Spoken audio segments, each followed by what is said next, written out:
मल्हार सरकार की चाल पे धनाजी सरदार की डबल चाल, क्या वाकई।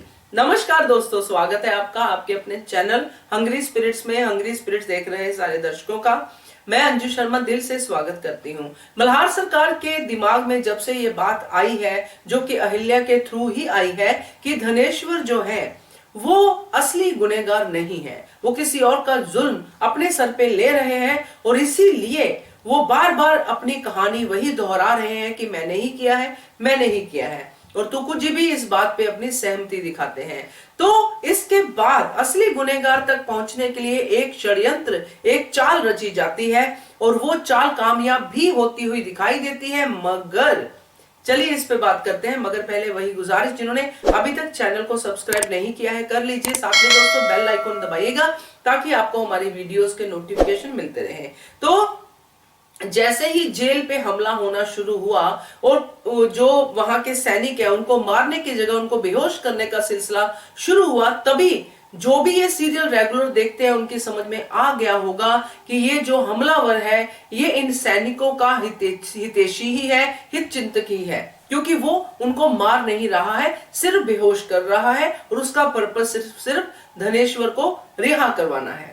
तो ये बात तो क्लियर थी कि अब मल्हार सरकार जो है चुप नहीं बैठेंगे, क्योंकि जब वो बात सुनते हैं हरकूबाई साहिब से कि अहिल्या का क्या पॉइंट ऑफ व्यू है, तभी वो तुक्कू को भी बुलाते हैं और उनसे पूछते हैं कि आपको क्या लगता है। मगर तुक्कू सबूतों की बात करते हैं और वहां पे मल्हार सरकार कहते हैं कि इसीलिए मैंने दरबार में धनेश्वर के गले में जो रखा था, किरपान रखा था, जो तलवार रखा था, इसीलिए रखा था कि वो सच्चाई कबूल करे, मगर वो अपनी बात से टस से मस नहीं हुआ। तो इसका मतलब उसने किया था। खैर, जब ये बात उनके दिमाग में संदेह पैदा कर चुकी है कि ये कसूरवार नहीं है, तो अब इसको एक मौका तो मिलना ही चाहिए, असली कसूरवार तक हमें पहुंचना तो है ही, इसलिए वो ये चाल रचते हैं।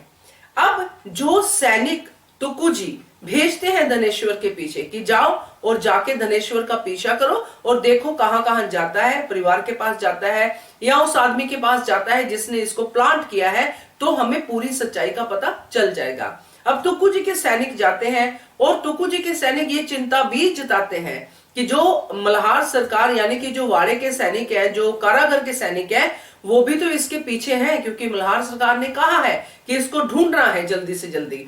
तो वो अगर इसको मिलते हैं तो फिर क्या करें। मगर तुकुजी अपनी तरफ से कहते हैं कि हम ध्यान रखेंगे, मगर ध्यान नहीं रख पाते हैं, ऐसा लगा, क्योंकि कमी गप में जब मल्हार सरकार तुकुजी से छुप छुप के बात कर रहे हैं कि सब ठीक ठाक हो गया, क्या खबर है, कैसी खबर है, तभी धनेश्वर को घेरे हुए सैनिक वहां पे पहुंच जाते हैं।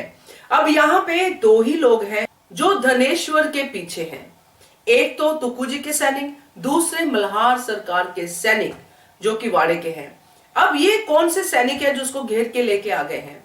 या तो ये वही सैनिक है जो वाड़े के सैनिक है, या फिर जो शातिर सैनिक है जो धनाजी सरदार के हैं, वो भी हो सकते हैं, क्योंकि इतनी स्पीड में तो नेगेटिव फोर्सेस ही काम करती हैं। क्योंकि अभी तक जितने भी केसेस हुए हैं जो वाड़े के सैनिक है, अभी तक किसी निष्कर्ष तक नहीं पहुंच पाए हैं, किसी को पकड़ नहीं पाए हैं, यानी कि कामयाबी उनको नहीं मिली है। तो ये इतनी जल्दी इनको कामयाबी कैसे मिल गई? तो साफ साफ ये लगता है दोस्तों कि ये पक्का धनाजी सरदार के ही सैनिक है जो उसको पकड़ के वहां पे लेके आ गए हैं मल्हार सरकार के सामने कि लीजिए आपका भागा हुआ मुजरिम हमने फिर से पकड़ लिया है।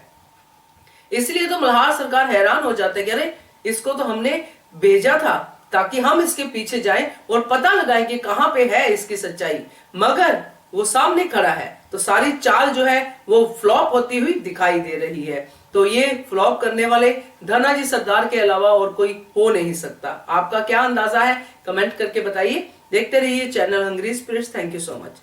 Subscribe to our channel by clicking the subscribe button. Click the bell button and enjoy the latest uploads from our channel.